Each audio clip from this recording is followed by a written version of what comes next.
À chaque fois qu'on me demandera c'est quoi le succès derrière BIMS, je dirais c'est Dieu, c'est pas moi, c'est Dieu. Je ne faisais rien de prendre toute ma prime et de l'injecter dans BIMS.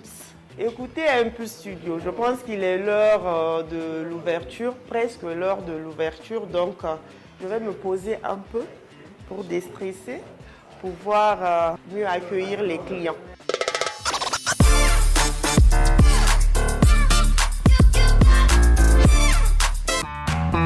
Le nom BIMS est constitué à partir des initiales de mon défunt père, à son âme. De son vivant, Boubacar Ibrahim Mayaki. Mayaki, c'est le nom de famille. Une façon pour moi de lui rendre hommage. Là, je suis sûre quand même, je sais pourquoi je fais cette activité. C'est aussi pour une bonne cause, parce que je me sens, c'est vrai, il n'est pas là, il y a un contact que tu peux ressentir au-delà de même ce que je dis actuellement, mais je me sens dans son domaine, parce qu'il a été acteur de plusieurs réalisations dans le domaine de l'artisanat ici au Niger. La foi pour moi, c'est capital.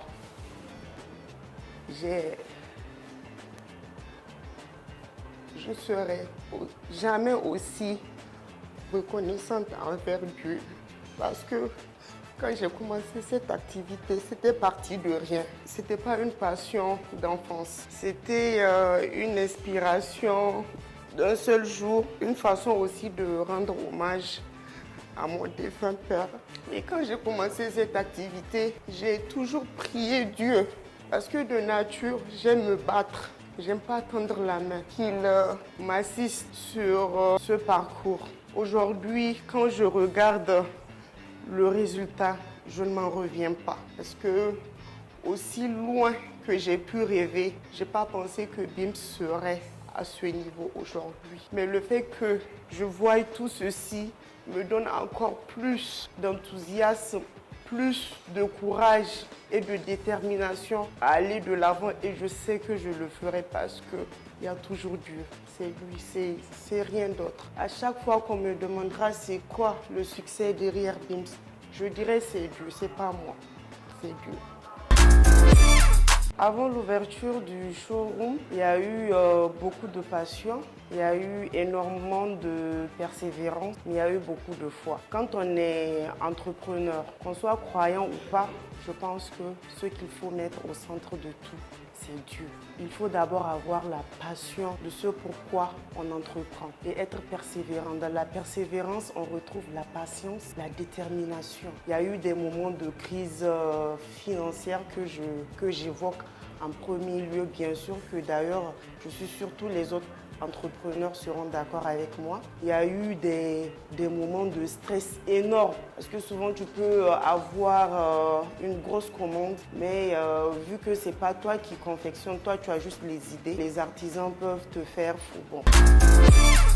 J'exerce parallèlement dans le secteur bancaire, ici même à Niamey. Beaucoup de stress pour me rendre au boulot et juste à la descente revenir poursuivre les activités et les préparatifs de l'ouverture. Sans compter le fait que j'ai un nourrisson, j'ai un merveilleux petit garçon. C'est tout ce qui m'a le plus stressé. C'était stressant, c'était fatigant. Alhamdulillah, j'ai un mari exceptionnel, il m'a beaucoup soutenue. Aussi, une maman extraordinaire.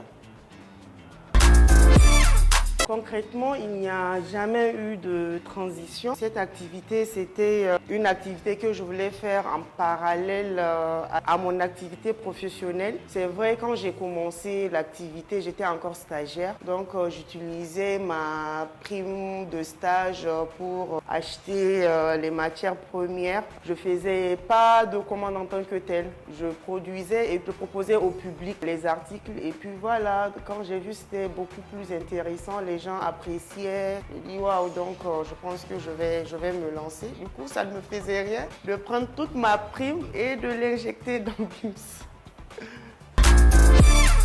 BIMS n'était pas prévu parce que j'étais une jeune à la recherche d'emploi. Mon défunt père, après son décès, il y a eu un moment, ma mère a fait sortir quelques vieux de ses objets. Elle m'a remis un de ses porte-documents. C'est vrai, il était vieux, mais pas tellement détérioré. Moi, quand j'ai pris ce porte-document-là, j'ai vu que la matière, elle était toujours clean.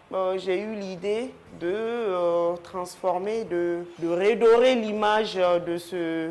pas l'image, l'aspect du moins de ce porte-document. Donc j'ai décidé de me rendre dans un certain centre artisanal ici même à Niamey. J'ai vu un artisan, je lui ai expliqué que j'avais en tête. Heureusement, je suis tombée sur le bon. Il a fait le travail, c'était époustouflant. Après, j'ai décidé, j'ai dit, ah donc cette affaire-là, c'est comme ça. Ça peut être une activité. Hein. Je vais essayer de voir, peut-être les Nigériens vont aimer et pourquoi pas même peut-être mes œuvres avec le temps. Ça va transcender les frontières même du Niger. BIMS a un concept bien précis, c'est le mixage de cuir et de tissus africains. Tissus africains notamment la soie, pagne tissé, pagne ordinaire. Avec le temps, j'ai laissé les pagnes ordinaires parce que j'aurais remarqué que ça se détériore facilement. Alors que la soie, tu peux même souvent nettoyer quand c'est un peu sale. Les articles phares de BIMS, ce sont les sacs. C'est vrai, je n'ai pas commencé avec les sacs, mais ce sont les produits que la clientèle apprécie le plus et achète le plus. Voilà. Nous faisons des chaussures nu-pieds. Notre produit le plus récent, c'est le porte-clés. Il y a aussi des porte-monnaies hommes. Voilà, il y a des porte-monnaies hommes. Il y a aussi des porte-monnaies dames. Par exemple, ce sac, je l'aime tellement que j'ai décidé de l'appeler Zinari. Parce que quand on dit Zinari, on dit Zinaria. Et tout le monde sait que Zinaria en Hausa, mais en français ça veut dire de l'or. C'est tellement précieux pour moi, j'aime tellement ce modèle que je l'ai nommé ainsi. Nous sommes presque à la fin de cette ouverture. On vous invite massivement à venir découvrir nos nouvelles collections. Comme je vous l'ai dit, il y a eu 5 collections à l'occasion de cette ouverture. Et donc, il y a beaucoup d'autres articles qui vont vous plaire certainement. Et merci, c'était vraiment... c'était fabuleux. Il y a eu la famille, j'ai vu des clientes fidèles, il y a eu les amis, c'était agréable, c'était bien. Et alhamdoulilah, on a pu vendre quand même. Masha'Allah. Merci.